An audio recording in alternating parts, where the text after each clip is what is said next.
So we're moving, or I'm going to move back to Netflix because that's how I spend my life. To be honest, in January, it's not the most active time. No, I know. And I actually went back and watched quite a few things. I went back and watched all of like the Christmas Netflix movies, like the Princess Switch, the holiday calendar. A binge. I did like a Christmas binge, and that was quite fun. And then also Dumpling was another one that I quite liked. It's about like fat girl entering a beauty pageant. Watch it, it's a feel good movie. But I'm gonna talk about Bandersnatch because everyone's talking about it. Good memes too. Yeah, more good memes. I think Netflix marketing goes on memes. Will Poulter's getting brunt of stuff online. That's just another. Look that up. Look him up. Look up his Twitter. But so it's obviously Black Mirror. They've gone from 4 or 5 seasons of Black Mirror, and now they've made a movie. So it's Charlie Brooker at the helm, and the concept is it's an adventure game. But it's a film. So it's based on it's so it's hard. It's like a choose your own choose your own adventure book. Yeah, exactly. So it's a film where you can choose whatever the ending is, and it's like playing a video game because instead of going around and shooting stuff, you just be like yes, no, or I want to have that, or I want them to kill this person, and it just happens. And it's like, and I was looking it up when I was on my way here, and people have gone through every single aspect, and it's like to get to there's like a secret post-credit ending scene with an Easter egg and stuff, and they literally put all of the stuff, and it was like you have to go down this path and then choose an option that sends you back up to the top, and then follow this path, then it can send you back up to the top again, and you have to because like you have a walkthrough but for a film, so it's really odd. So we've got Fionn Whitehead plays the main character. This is the guy from Dunkirk. I'm trying to remember Dunkirk. Like, there's so many guys. All I know is Harry Styles, isn't it? Not Harry Styles. Not Harry Styles. And Will Poulter, who was in like Narnia and Maze Runner and stuff. And so Fionn plays Stefan, who wants to create an adventure game from a book called Bandersnatch. And so he is creating an adventure game in the adventure film. So it's very meta. And like it's so meta.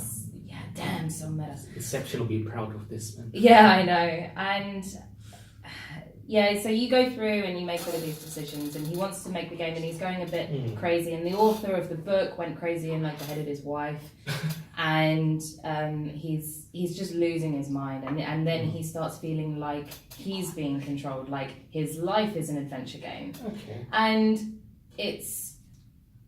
it's a bit preachy in that kind of way. It's like you have control, but you have no self-control. You don't have any free will and all that kind of stuff. And initially, I don't watch Black Mirror. It's one of those things. It's on my list. It's a niche market. Like it's very dark, but it does make good points. But it's kind of catered to a specific audience. Yeah, and it has all of these morals at the end of every episode and stuff like that. And so you've got like 4 or 5 seasons of 45-minute episodes, and I'm just kind of like, I don't have the time. But so seeing as I've not watched it, right? So what is it? Is it like a horror? Is it a thriller? What's it supposed to be? I think it's supposed to be a sort of like a thriller, like tense, very psychological. Is it dark? Yeah, a little bit. And there's mention of like drug abuse and mental health issues. So what is this set? What is this? Where is it set? Is it London or? It's in 80s. It's 1984. Okay. London, I think, like or England. Estate or like I'm assuming. No, I mean the thing is, like it concentrates so hard on the options and what path you can take. The gimmick. Gimmick basically. That it doesn't really give you any kind of character development. It concentrates on Stefan, obviously, but because you're going back and round and you're following like a rabbit hole, and then you hit a dead end and you have to go all the way back, and it's very repetitive in that sense. So what happens if you make a bad choice? Does the film just end, or do you always get an ending? So you always get an ending, but it depends. Your choices depend. Bad or good ending. Yeah. So there's a couple of different endings, and the ending I got was quite interesting actually, and I didn't really like it up until I got to the ending, and I was like, oh, actually no, I quite like this. There was literally one line in it that I called my ending the illusion of free will. Wow, so deep. Yeah, I know. And there was literally a line in it saying that's like, oh, you think you have control.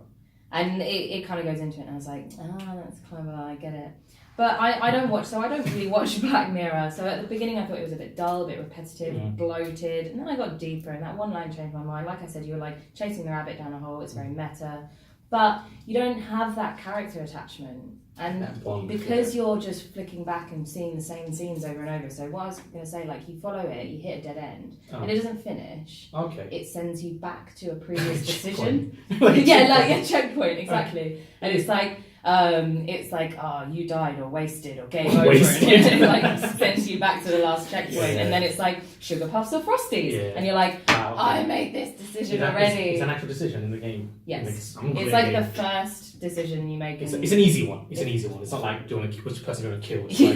Although that does come up later, and then there's stuff about like you get into a fight with your psychiatrist and stuff like that, and then there's even like Netflix is getting heavy on mentioning itself at the moment. It's very like self-referential. Yeah, it's very self-aware. It's like in a couple of the movies that I was like the Christmas movies, they all have a scene where the character is watching Netflix. Well, I thought if you're making the damn thing, there's an episode where they're watching like The Christmas Prince, and she's like, "Oh, it's my favourite movie." I'm like, that's no one's favourite movie. Let's just put that out. Now available on Netflix. And then it was like one of the options is like,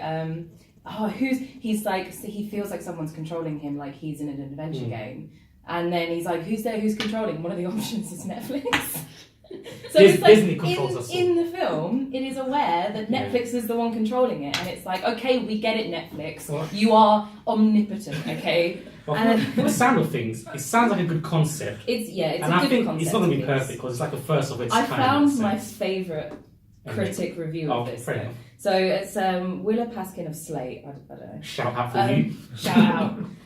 So she said, self-awareness isn't a value. The episode is the latest high-tech advancement being preferred to consumers as something that will give more control at the expense of giving up control of our data, our details, our time, and our attention. It's tech we're supposed to be able to boss around that bosses us around instead. In that way, it's a perfect Netflix show. And I thought that was really deep and like so. I didn't know that was a good or bad review. And if you went down the Netflix path in the film, I think anyone would agree with me. And if you went through all the repetitions and stuff, you think you're in control, but it's not because it just keeps on firing you back, and it's like no, you have to take this path. Sounds like a metaphor for Disney because Disney owns everything now. So at the end of the day, you'll be in control by Disney. Yeah. So I think like I said, the ending that I got, which I want to call the illusion of free will. That interested me more than the rest of the film. Okay, fair enough. It sounds like, and I think it's a film that it's not going to be perfect, but I think just from the sheer technical side of things, it's worth a try. I think people who like games and people who like RPGs, or if you like the old adventure games and the old adventure books, because the Bandersnatch book is one of those books where it's like you make a decision on the page and it goes turn to page 60, and so if you're interested in that, I think it will interest you, and I think. What interests me more is going through and finding those different pathways rather than the development of the film or the character or anything like that. Yeah, I think it sounds like Detroit Become Human if you played that as an amazing game. So I think it sounds similar to that. We'll move on to game reviews next. This is our segue. This is our like halfway point in between movies and games. It really is. Some games are pretty much films nowadays. They're so intrinsic. Anyway, so overall. So watch it if you have 5 hours. 5 hours, jeez. Like, because that's like half of Lord of the Rings movie. I watched it really last minute, so I kind of watched it a bit last night and a bit this morning, and I kind of like steamed through it, kind of like if you did a game without doing any of the side missions. Just skip the cutscenes. Just no side missions. Died a couple of times. Yeah, I think that's what interests people more, the concept rather than the content. Sounds a lot more interesting than Bird Box, so I'll leave it at that. Yeah. Right, spend 2.5 hours on Bandersnatch, not Bird Box. Right, so we've got a couple of minutes left, so let's quickly move on.